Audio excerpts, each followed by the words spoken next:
স্ত্রীর ছবি উপরে লেখা একমাত্র শেখ যিনি মুক্ত। শেখ পরিবারের একমাত্র সদস্য যিনি নিজেকে স্বাধীন বলে দাবি করেছিলেন তিনি বাংলাদেশ জাতীয় পার্টির বিজেপি চেয়ারম্যান আন্দালিব রহমান পার্থর স্ত্রী শেখ সায়রা শারমিন। গেল ৫ আগস্টের পর শেখ পরিবারের অন্য সদস্যরা যেখানে লাপাত্তা সেখানে শারমিন দেশে অবস্থান করছেন।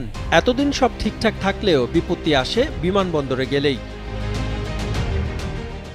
সব মশার বিরুদ্ধে সুরক্ষা দিতে এলো বসুন্ধরা এক্সট্রিম অ্যারোসল, মশার বিরুদ্ধে এক্সট্রিম সুরক্ষা। থাইল্যান্ডে যাওয়ার উদ্দেশ্যে হজরত শাহজালাল আন্তর্জাতিক বিমানবন্দরে যান পার্থর স্ত্রী শেখ সায়রা শারমিন। এরপর সব আনুষ্ঠানিকতা সম্পন্ন করে থাই এয়ারলাইন্সের TG322 ফ্লাইটে চেক ইন করেন তিনি। তবে শেষ পর্যন্ত আকাশে উঠতে পারেননি শেখ সায়রা শারমিন। তার আগেই ইমিগ্রেশন কর্তৃপক্ষ তাকে আটকে দেয়। কেন তাকে বিদেশে যেতে বাধা দেয়া হলো সে বিষয়ে ইমিগ্রেশন বা আইনশৃঙ্খলা বাহিনী তাৎক্ষণিকভাবে কোনো কিছুই জানায়নি। শেখ সায়রা শারমিন নিষিদ্ধ আওয়ামী লীগের সভাপতি শেখ হাসিনার ভাতিজি। তার বাবা শেখ হেলাল উদ্দিন আর ভাই সাবেক সংসদ সদস্য শেখ তন্ময়। আওয়ামী লীগের শাসনামলে শেখ সায়রা শারমিনের স্বামী ও বাংলাদেশ জাতীয় পার্টির BJP chairman barrister Andalib Rahman Partha বিভিন্ন সময় শেখ হাসিনা ও তার সরকারের মুখরোচক সমালোচনা করতেন।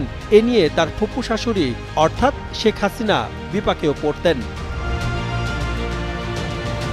ছাত্র জনতার আন্দোলনে গণহত্যার দায়ে ৫ আগস্ট শেখ হাসিনা ও তার পরিবারের সদস্যদের নিয়ে পালালেও শেখ সায়রা শারমিন পার্থর সাথে রয়ে যান দেশে।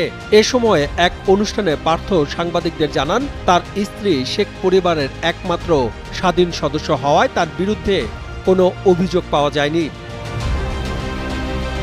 পার্থর এমন বক্তব্যের পর সামাজিক যোগাযোগ মাধ্যম সহ বিভিন্ন মহলে ব্যাপক আলোচনা জন্ম দেয়। এর মধ্যেই মঙ্গলবার দেশ ছাড়ার উদ্দেশ্যে বিমানবন্দরে গেলে তাকে আটকে দেয় ইমিগ্রেশন কর্তৃপক্ষ। সাদমান সাকিব, কালের কণ্ঠ।